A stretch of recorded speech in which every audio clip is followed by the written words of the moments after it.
welcome back. This is Zach Perry. We're going to talk a little bit about something that may be on your mind, and that is the proposed Biden tax increases. Specifically, we're going to talk about capital gains.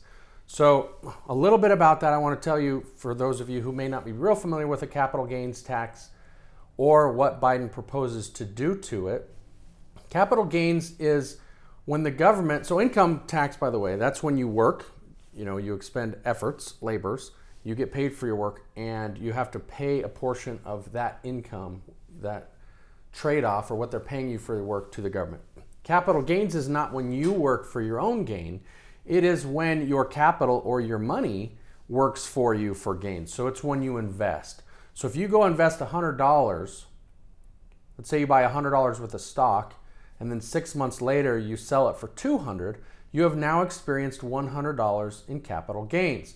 Now, unlike the income tax rate, which is a graduated or progressive tax rate, meaning the more you make, the more they take, the capital gains is taxed differently. For most Americans, no matter how much they experience in gains, they're going to pay either at the short-term capital gains rate or the long-term capital gains rate, which is 15%. Now, in the scenario I just gave you, where you sell a stock 6 months later, that is what we call a short-term capital gains because you've held it for a year or less. And you are going to be taxed at the same rate as your income. Okay, so if you're at a higher bracket, you'll get taxed more. The long-term capital gains rate is what happens when you hold your investment for over a year. If you hold it for over a year, then they will tax you at the long-term capital gains rate, which for most people is 15%. For the most wealthy, the top 1%ers, they're going to tax at a rate of 20%, which is still a significant discount from the income tax rate for the top income earners, which is 37.6%, I think. So President Biden, while he was campaigning, he suggested that one of his plans as far as taxes was concerned was to increase the long-term capital gains rate, so increase the income tax rate to 39.6, so up a couple points, and then increase the long-term capital gains rate from 20% for the biggest earners to 39.6%. So in other words, it would be the same as the highest income tax rate. Okay? Now historically, capital gains taxes have been higher than they are now. In fact, we're at historical lows when it comes to capital gains taxes. We are also at historical highs when it comes to how much our investments are earning, which means capital gains taxes and an increase in capital gains taxes, that's kind of the low-hanging fruit when it comes to generating revenue for the government right now, because investments are producing at historical highs and the government is taking as little of that as they ever have. So that's one of Biden's proposed tax changes. Now, if you're in a situation where you're like, hey, I need to plan ahead because when he makes this change, I don't want to be stuck holding the ball or with the hot potato, so to speak. And so there are a couple ways that you can get around paying capital gains taxes. These are within the tax code. The one you're probably most familiar with is a Roth account, like a Roth IRA, which is a government-created retirement account. If you have a Roth IRA, you can invest after-tax dollars. You can stick after-tax dollars in your investment of choice as long as it's not prohibited by the government. So there are limitations on what you can invest in. But you can take after-tax dollars, stick it in the stock market, for example, and then from there on out, that money is never taxed, not income tax, not capital gains tax. So if you stick $100 in the stock market and you've already paid taxes, so that $100 is after-tax money, you do it through a Roth IRA. You can stick it in the stock market and you can, it could turn into $1 million.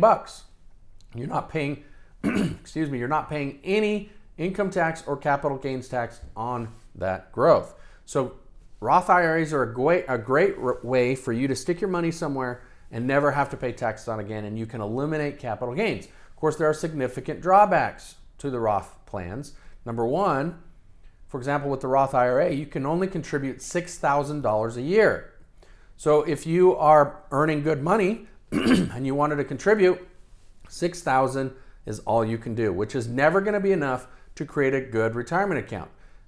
Now, obviously, your retirement account, you want to be tax-free. So if you can do it through a Roth, that would be one way to do it.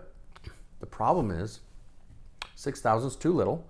And once you make $139,000, the government says you make too much money to participate in Roth.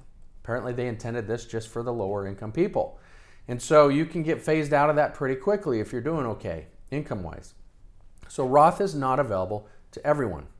Now, what can you do if you don't have access to a Roth, or you maxed out your Roth, or you realize the Roth isn't for you because you want to invest in your own business or something that a Roth will not allow you to do? That's when you can use the investment grade insurance contract, similar to a Roth, where you can take after-tax money, stick it into your insurance contract. As that cash value grows, you can use it as collateral for a loan. So then you go to the insurance company. You say, insurance company, I need $100 because you want to go invest in whatever. So you take out a $100 loan and you go invest it in your business. Now what happens is let's say you've got $1,000 cash value. I'm just going to use a made up number here. You have $1,000 cash value in your insurance contract. That's growing by guaranteed interest and non-guaranteed dividends. And it usually grows at about a rate of 5% per year. You've got $100 outstanding that you've borrowed against $1,000. That's growing at a rate of 5% per year against you.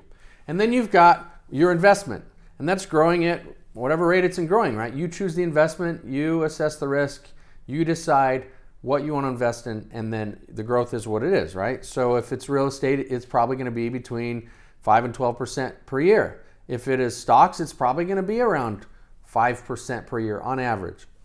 And so you invest in what you're going to invest. You invest in your own business, it can be much bigger than that.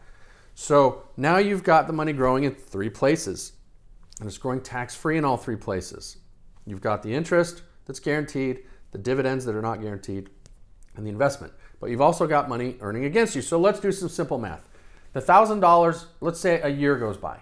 The $1,000 goes to $1,050. It grows by 5%. The $100 growing against you that you've borrowed grows by $5. So now that $100 loan, you have to pay $105 back to repay the loan. But the $100 that you've invested is now growing. Let's say you invest in your own business. Let's just say, to make it easy, it also grows by $5. Okay, so that $100 goes to $105.